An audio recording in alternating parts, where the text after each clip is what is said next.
gaming bets, online betting for every esports fan. Dota 2 and Hearthstone, CSGO and Overwatch, StarCraft 2, the choice is yours. Express bets for multiple matches or live bets on the game you are watching right now. Know your way around Dota 2? Make a prediction for picks and bans. Playing CSGO? Guess the number of rounds in a certain match. Daily quest for all participants and all the best choice of payment systems.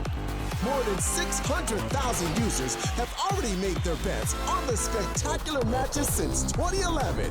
EGB.com. You know for sure who's gonna win.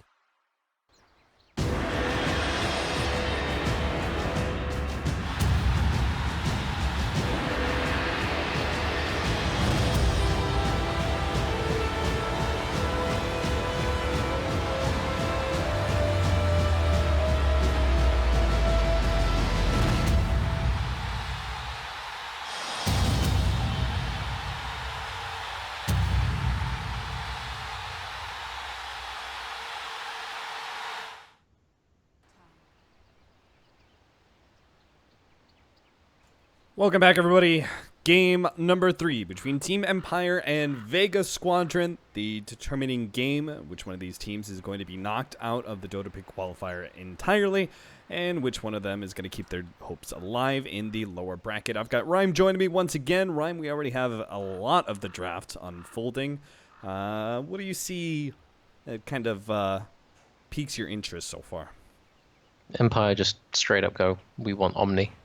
And they're just going to pick some vaguely offensive hero that doesn't really have much escape or defensive ability to kind of snowball from like 10 minutes onwards with their large array of ganking heroes, which seems to be their most successful strategy, if not the most common.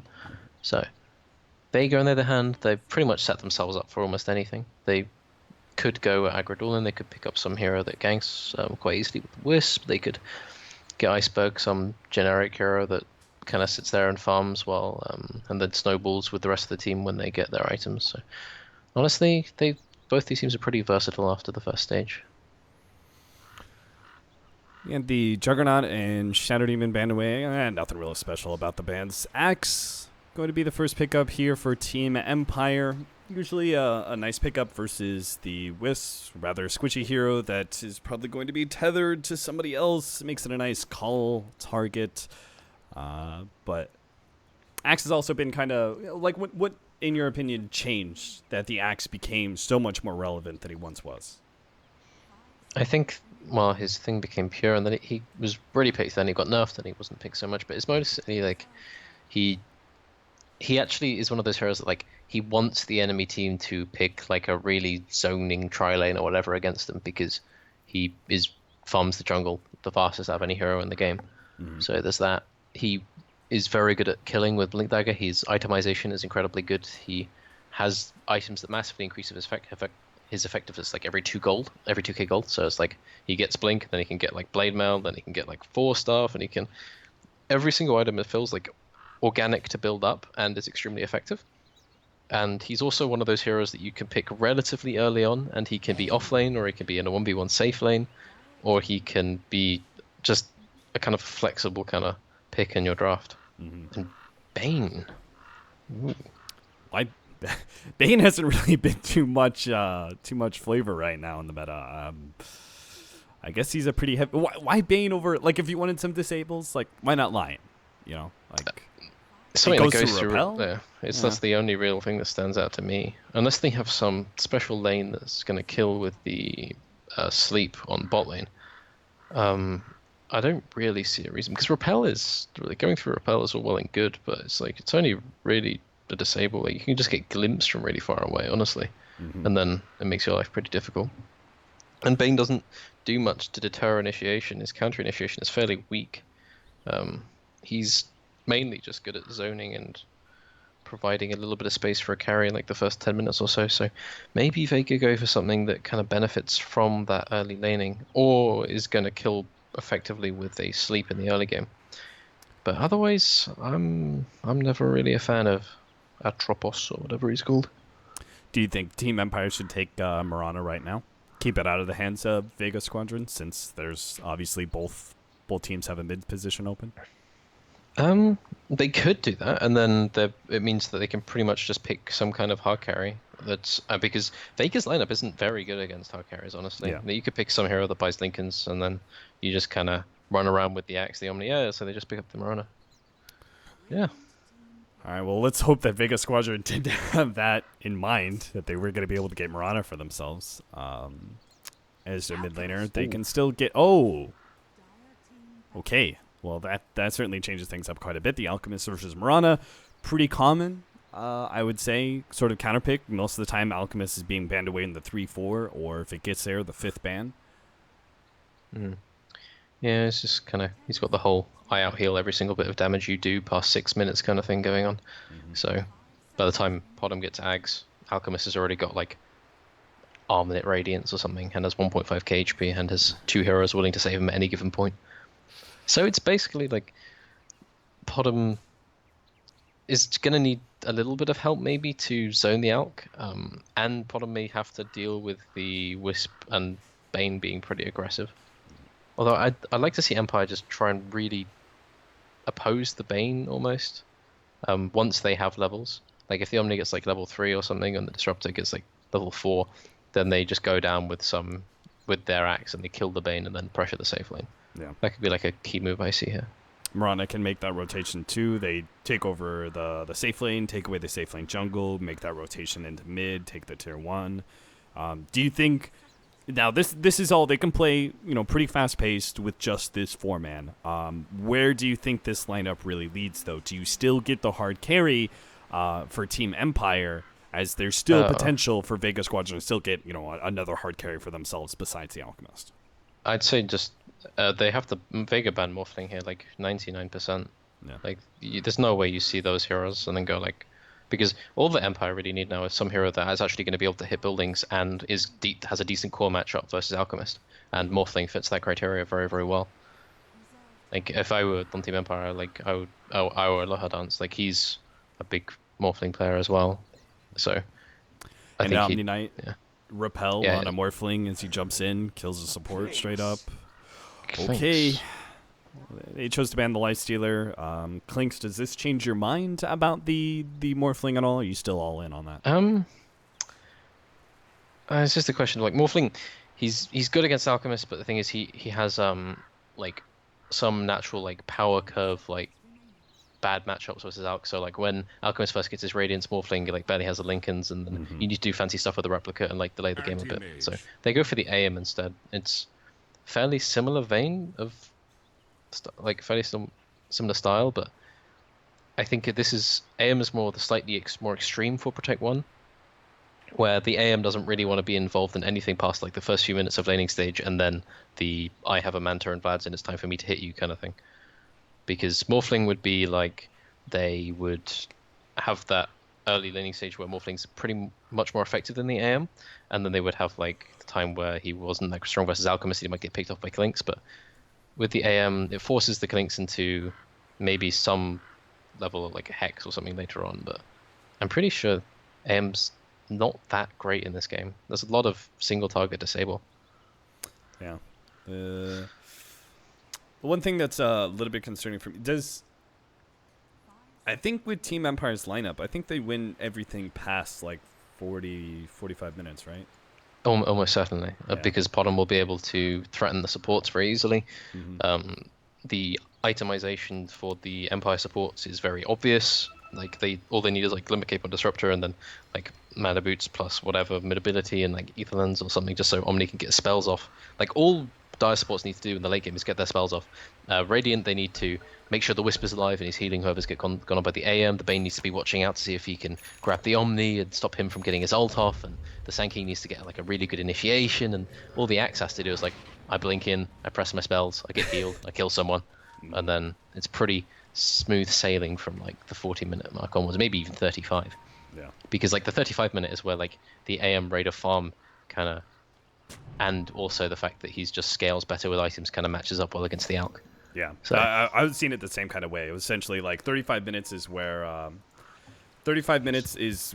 like AM's going to be ready to fight, and they're going to have to play the whole, like Vega Squadron are likely trying to end the game at that point in time, and for like that 10-minute window, it's Vega Squadron fighting to end the game essentially, but you know, every single fight just gets harder and harder since the Animage is most likely getting bigger and bigger every fight. And once you get to like 45 minutes, the game just kind of closes out. But Vega Squadron do have a lineup that is going to be able to get a lot of farm quite early. Empire can't necessarily put a whole lot of pressure on them in the laning phase. Maybe we can have that rotation you were talking about relatively early on with the Omni Disruptor, putting pressure on that safe lane. But Klinks isn't necessarily the easiest hero to put pressure on. If you push him out of his lane, he's just going to be able to go jungle and use Death Pact and do things there. And he can still be relatively active once his Sand King is ready to go. Oh, lots of people moving things on the map. I think Klinks is saying, like, he wants, just need to be careful their supports are roaming through mid and into our jungle. Mm-hmm. Yeah, I just think like they're picking the Bane so that the Klinks has a pretty easy lane, and so he gets a level 6, and then he can be used to pressure the map. Or I think pressuring the map in this game is Klinks is like, maybe he gets some support kills like quite early on, but he needs to wait quite a while, maybe until like Deso or whatever he wants to get. Yeah. But I do think that if the Omni gets like level 3 at a decent time and the Disruptor gets some levels in Glimpse, like it's pretty easy for them to collapse on this lane, because Empire don't lose that much by fighting, whereas Vega, they do need to spend a lot of time accruing the golden experience. Well, this is going to be a good start. King R gets the pick off on the courier.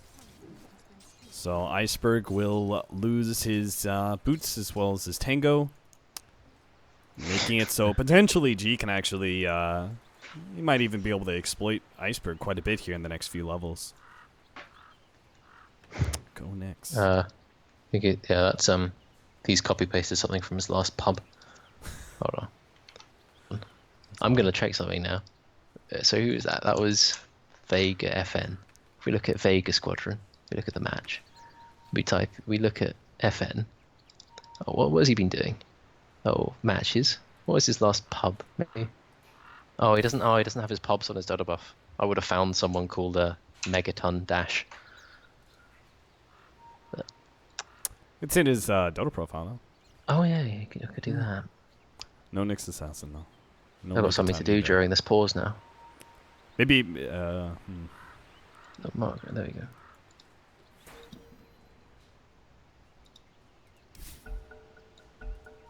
Yeah, who knows?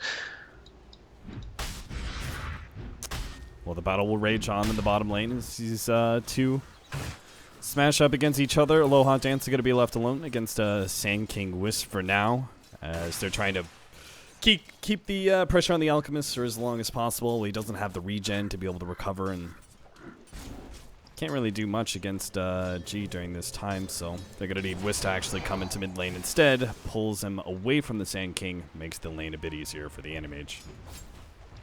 Yeah, so this AM is having a pretty decent time. He's having the typical like first few waves on a tower problem that AM usually does. He's not the best last hit on the tower without calling, even with calling. Okay, he can still get this. Gets the right click, and there it is. First blood for Ghost Stick. So early Tranquil Boots already being picked up by him. Meanwhile, Mag, he's also going to go down to the top lane. 2-0. Empire already leading in this laning phase to start it setting up pretty good with the courier going down and everything else. Vega Squadron, they just lose out even further as their side lanes go awry. Yeah, it's just, this is to be expected. Klinks like usually will lose the lane very, very early on, and then once he gets like level 3 or 4, then his damage goes up quite a bit. When he gets boots, he can start orb walking people. Then he starts to become more of a threat. But Bane dying early on like that, it's not huge, but it's quite nice for the Omni, because now he gets to get his boots, and he'll probably end up, if the Klinks start zoning the Axe too much, then the Omni will just sit here and the Axe will go to harm somewhere else. Hey, I'm just mainly watching this Iceberg in the mid lane. He's doing okay, but he's not doing great after that snipe. Yeah, he still does not have any regen for himself, and has just been entirely reliant on his Wisp to heal him back up to full. So, which lane do you think there's going to be another tussle in? I'm going for mid. I think most likely mid, right? With the level, once you hit level 5 on Mirana, you usually look for a kill on the It's kind of like a Storm Sphere, right? It's like level 6 is you want to prevent that at all costs. You want to try and get at least a kill before that happens. So With Mirana hitting a pretty big spike with level 5 Starstorm and 1 support rotation in, you might be able to get that Alchemist kill. Well, people are pinging the stack next to the Radiant safely. It's a 3-stack, and they have an Omni and an Axe, so assuming that Bane and Clinks can be kept at bay, that can die quite quickly, but it does a lot of damage, so maybe they want to wait quite a bit. Maybe even bring the Disruptor down just to help zone the enemy heroes when they do that. Oh. King are getting a defensive ward for the AM, so they know when people move up to the top lane. And maybe with that wards he can rotate out. Maybe help out mid or bottom. Let's see. Yeah, that's mostly what I read this as. Because they do need this Disruptor to move around. Yeah. That's just a malicious arrow. It's like, I'm going to make you miss some CS. Regen picked up for Sioma. Instantly gets taken out by the Omni. Yeah, I'm not a huge fan of the Bane hero. I just don't think it's very useful, but it's provided they get out of this laning phase with decent levels on Bane and the Clinks isn't absolutely poverty status, he's gonna be okay.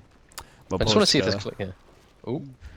Like what he's doing there, a little clever. He ran over at the 23-second marker and pulled the camp himself to prevent the Radiant side from doing that.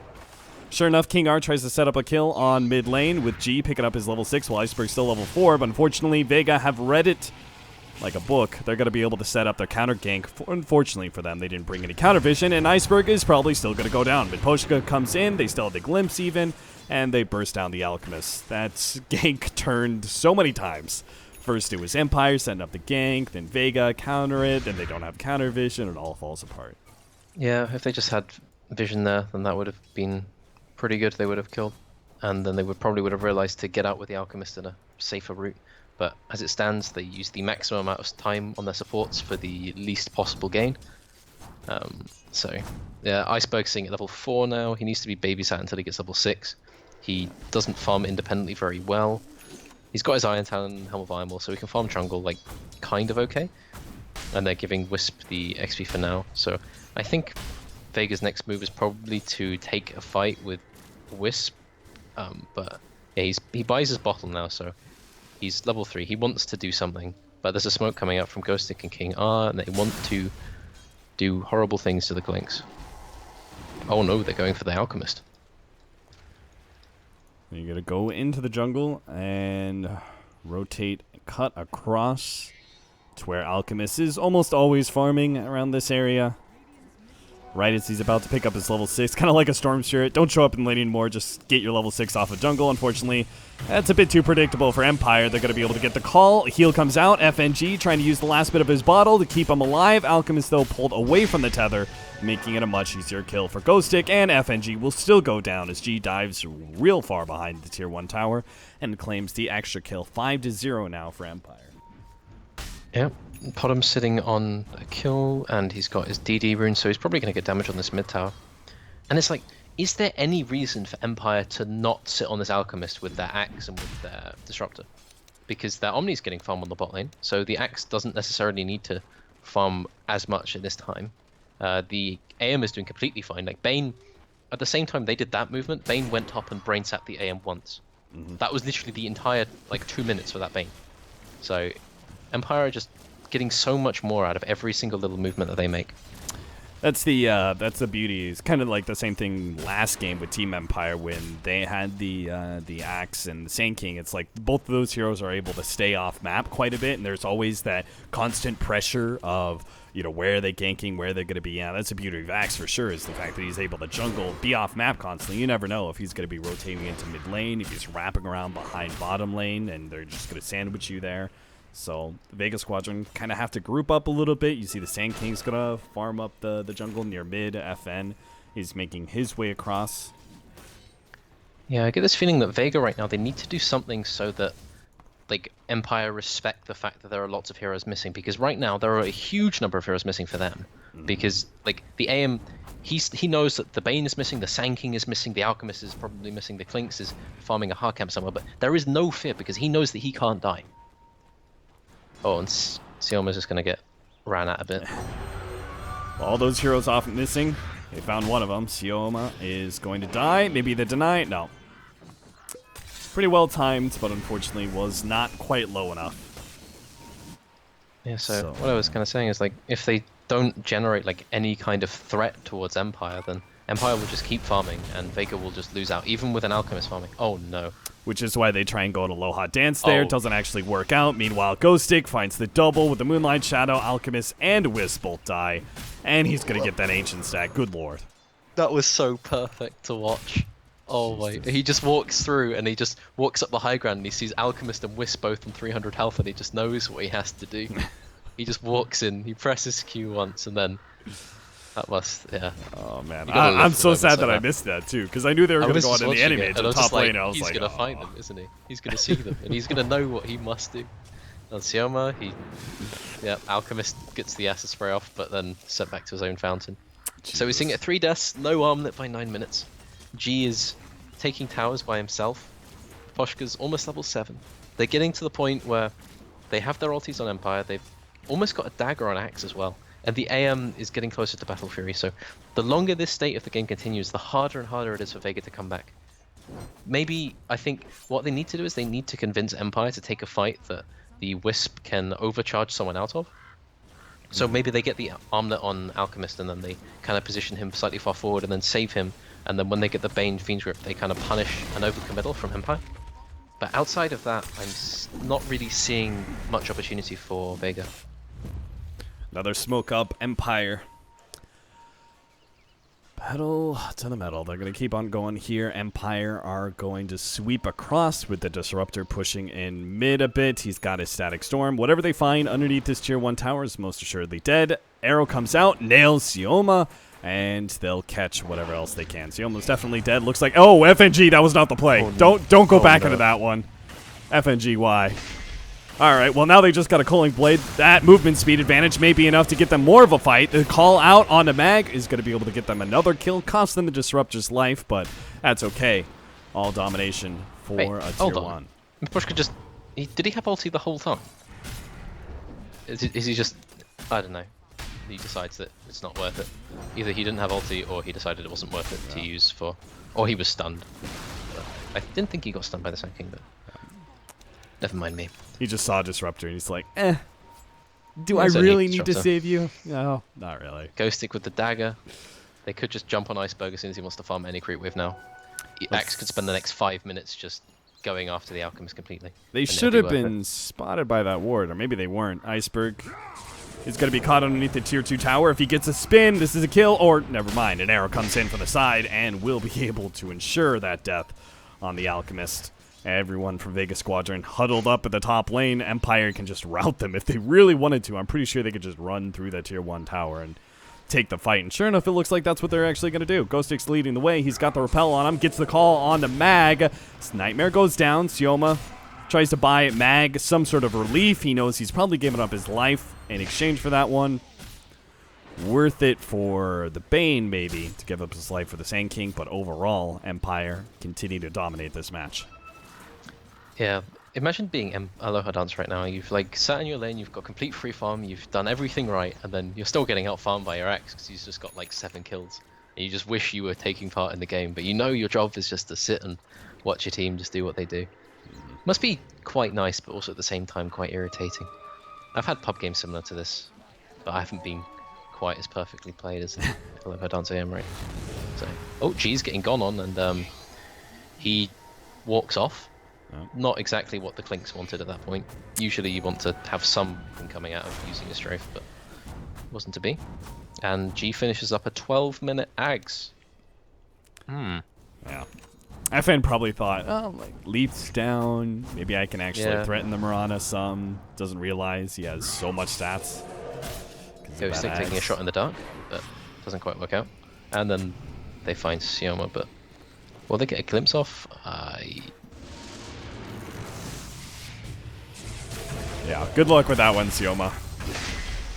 Tries to juke and jive his way out of that death. Doesn't happen. Oh, Iceberg. Alright, he's got Mag coming in. He'll be okay, but...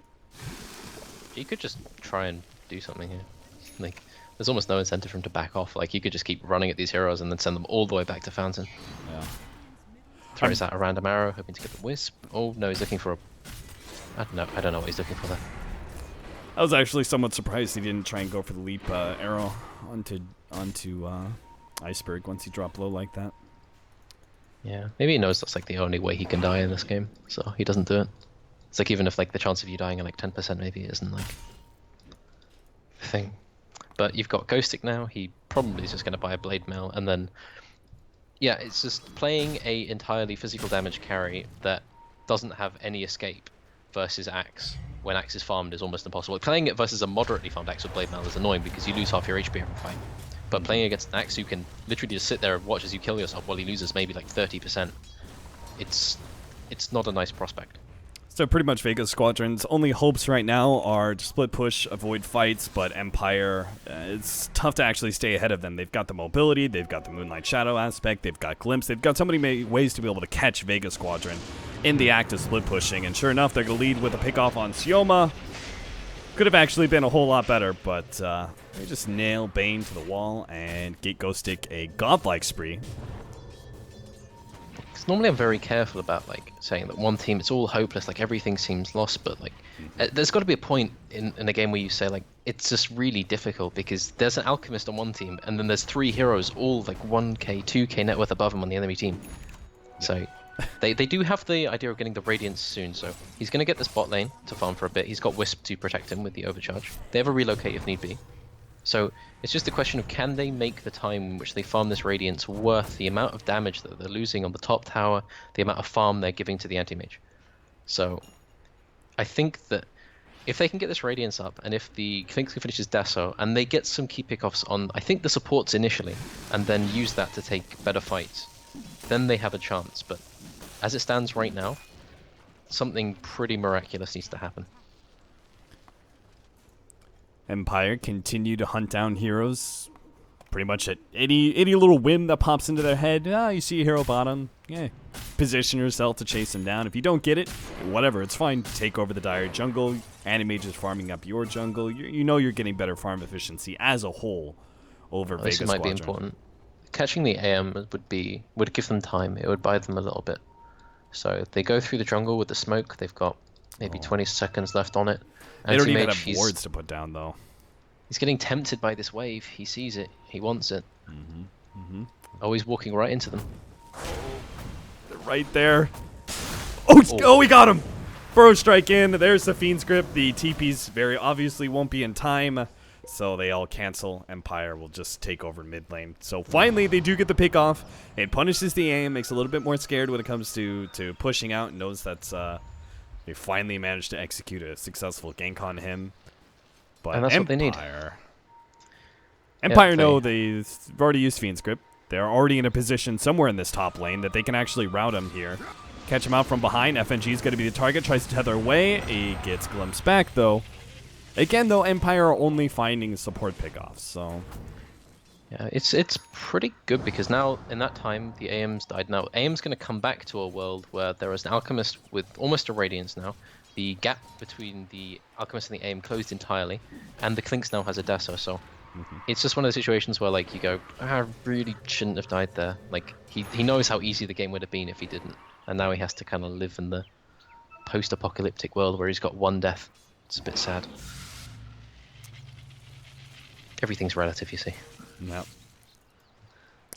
So, that means there's a pretty big peak right now, right, for Vega Squadron, because they have the Radiance, they have the Desolator now complete. The Animage still does not have his Manta, so he's a pretty, like, relatively easy kill to get. Like, they could put some good pressure on Empire. It's just a question of finding the right initiations, because the Empire 4-man here is still quite strong. The Mirana, Axe, etc. They're still pretty overly farmed in comparison to the rest.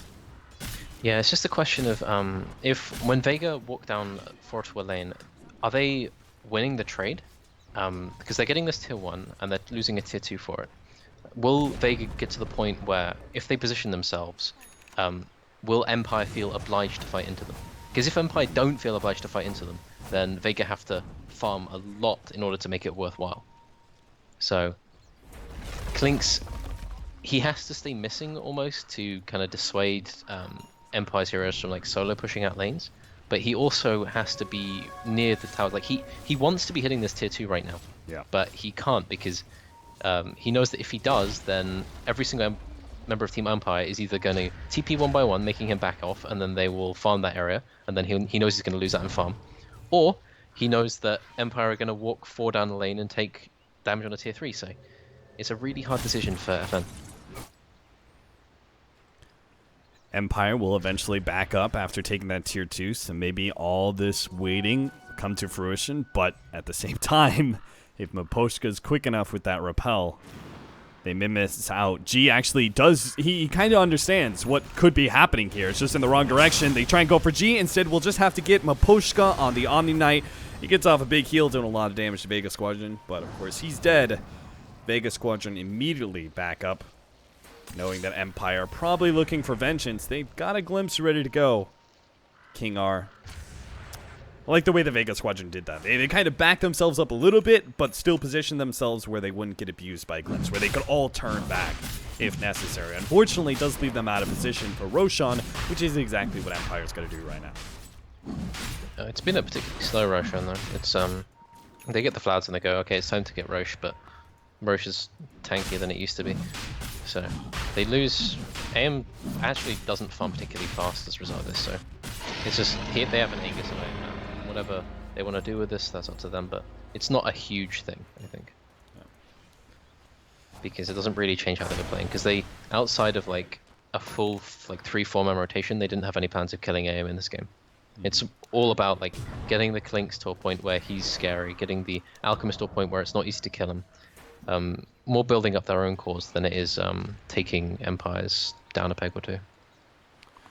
Once he has that BKB, he will become a lot scarier. Unfortunately, that Blade Mail still poses a problem on Axe, but with the right Death Pacted creep, he should still be healthy enough not to have to worry about a Culling Blade. But again, see if Vega Squadron are able to force the right kind of fight once they have those items. Other than that, Alchemist continues to go down the line, I'm presuming. Octarine, Manta, whole split push build. Naga Light. Yes. Yeah, this game's, yeah, that's what you probably expect, so because I think any kind of other build feels too all in on actually getting the right initiation. It's the only Alchemist build that really doesn't feel dependent on getting like a good stun and killing someone off quickly, because it does damage just by existing in a fight, and it forces the enemy team to either kill you or take a much shorter fight. And you've got this situation now where Bradian supports, they're completely poor, so they need to fight entirely around their cause. The Bane is literally here to, he's going to catch a straggler sometimes, or he's going to be the one that kind of they sacrifice if they have to back out. Even Mag, I mean, sure, Sand King's always just a Burrow Strike and Epicenter, but he is lacking so much in farm, and even some experience. He's just entirely reliant on old Alchemist and Clinks right now. And Clinks is still such an easy kill until he has that PKB. Yeah, but any member of the I team is still like half a second away from dying if they make a small mistake in positioning against Clinks and Sand King, so they still have to show a lot of respect in their map movement. They can't like wildly show heroes on map, so they show like AM and Potom together, and they make sure to not show at least one of their supports. Yeah, they immediately back Ghost Stick out of that bottom lane as soon as they showed, realizing that, you know, that could be a potential go for Vega Squadron. They wrap them out into top lane, so they're 5-manned again. Yeah. So Alchemist is growing larger. He has got a bounty now. He's getting close to his Manta. He's not exactly where you want to be as an Alch, but he's getting ahead of the enemy team. And I think, okay, Potom's going for a Manta now, I think. I would have expected maybe to see like just a Blink E-Blade and just become the Alchemist killer, but... Oh, are they going to get the arrow? No. Yeah, and failing that, Alchemist right, he could just become, like, real quickly pop supports like the Wisp. Mm. I usually like doing that. Like, I remember playing a game when I was just Potom with an ET against an Alchemist, and the Alchemist walks in with like 2.5k HP, and then he disappeared. I was like, huh, that's a thing. He just died. But in a game like this, Alchemist, he is actually fairly tanky, because he doesn't do that much on a blade mail. There's not much lockdown on Dire. So once he does get BKB, then he is pretty safe in most fights, as long as he doesn't like commit too hard. But it's just a question of, can he do something now when they're hitting the tower now with a repel on the AM right now? You could see, and I don't think he can. Even when they were pushing out the bottom lane, they were trying to set up for that pickoff on G. G stays wary enough. He doesn't actually get caught out by it, so Empire just getting free damage on the tier 3 at this point. Yeah, so he's just going to walk up, and there's almost no risk to this. Iceberg is just going to send the illusions at him. Uh-oh. Managed to get the call into the Static Storm. Iceberg in trouble, but they have to relocate in. Oh, actually, Iceberg gets glimpsed right back into position. They almost pop, but it's still not enough. Now the Burrow Strike, and this could be Vega Squadron's turn around. King R almost drops that one, but Omni-Knight managed to get off the ultimate in time. Sioma is stopped with the Fiend's Grip and will be dunked on by Ghostig. Even after all that counterplay, Vega Squadron still are unable to find the pickoff, lose the fight, and now maybe losing Melee Rax as well as FNG. Doesn't have a tether out. G commits for the kill. Arrow goes out. Earn and Thunderstrike. Almost, but he gets a bottle charge. He'll be good now, but the Melee Rax is definitely gone. Vega Squadron just playing for farm at this point and see if they can get a pickoff when Empire leave the base. Gonna blink away, and looks like it's gonna be pretty clean extraction unless they can get G right now. Mag in a position to be able to get the Burrow Strike, but FN not quite there to capitalize. Gets a couple of pot shots off. They get a stun as well. Moonlight Shadow out, and no counter vision. So G gets away. Yeah, this is Sanking has all of his slots full with Raindrop, Windlace, Magic Wand. I think in an ideal world he would realize like, oh, maybe I should carry this dust, but Yeah. I don't know, maybe they won't. He's like focused on defending the base. It's not something you really think about too much. Like carrying the dust for your own gank against the bottom, it's not really something that kind of pops up in your head a lot of the time. Well, won't be making They do that have the gem, mistake though. again, though. Yeah. So now Potom has finished her Manta. She's like becoming a secondary right click almost, so that it's not all on the anti-mage, because any lineup where the anti-mage is the only source of damage is it's very, I wouldn't say risky, but it's like it just feels uncomfortable as the AM player, It's a little because you know fragile, that right? because whenever you go in, like that is the entire fight. Like you decide the fight by where you blink in initially, or if you save your blink to blink out, something like that. Whereas if you have another hero that's right clicking, you can take a little bit more time. You can have a fight start without you, and then you can choose what target you want to go on. So I kind of like the choice of the Manta in that regard, because it provides like a secondary kind of core rather than some hero who's just going to follow up on the AM's jump in. Yeah. He may even be able to get the butterfly ahead of MKB on FN. A nice counter there. Basher already up for Aloha Dance. They've got mid and bottom lane pushing in. Vega Squadron are nowhere to be found, though. They're up at top. They're seeing if they can bait out this Alchemist pushing in top lane with 3-man smoke, see if they can catch someone rotating into the tier 2, but that's not the case. Empire will just keep up the pressure as this 5-man. Again, never kind of moving to where Vega Squadron want them to. They always seem to know when to stay 5-man and stick around for the push, force Vega Squadron back. Yeah, something I really like. Empire are always very cognizant of what the enemy team are going to do relative to their own map movements. So they kind of, if the game is just basically a stalemate in the very early section, that like they know what moves to make to kind of force Vega to make mistakes, to leave their carry unaccompanied, to make sure the Iceberg is vulnerable. Iceberg may need to relocate, blown up by the Anti-Mage ult. Mag takes a large share of the damage as well and will end up going down immediately after the Burrow Strike. Sioma glimpse back in. Static stormed up. The Anti-Mage illusions themselves are almost enough to be able to kill Sioma with the help of the Static Storm Kinetic Field combination. And buyback already being used, and it's still not enough. Empire continued to push into this melee racks, keeping their positioning tight. Aloha Dance on the front lines. The poor other heroes way off in the back. Ghostig finds another initiation on the Iceberg. This time around, FN's going to turn around with his BKB, trying to pop Ghostig, but it doesn't matter. Ghostig's not even close to death, and it's going to be the Alchemist with the dieback. And FNG will fall as well. Vega Squadron will drop out of the DotaPit qualifiers. Empire move on. Yeah, I think Empire just showing that outside of the first game where I think they've made quite a few mistakes in both drafting and how they dealt with the Morphling, I think they show that they're just generally better at map movement than Vega, or at least in this series. And I just, oh, that's a score. Yes, that thing. Yes, that is indeed a score. Yes, but yes, Aloha Dance basically had a pretty easy AM game. I think FN played as well as he possibly could, but in a situation where the axe has twice your farm and has nothing to do but call you with a blade mail, it's not an easy game to play. Yeah. So, just good play for Empire, really. What a turnaround from game number 1 where Vega Squadron just stomped it to both game 2 and game 3. It felt pretty confident in a Team Empire victory, especially that game 3. Yeah, Empire making a lot of use out of the first pick Omni, or just very early on picking the Omni. They just seem to... Omni usually doesn't do that well in the laning stage. He's pretty easy to pressure, but they seem to draft around it so that the Omni always feels like he's just one spell away from just turning an early game fight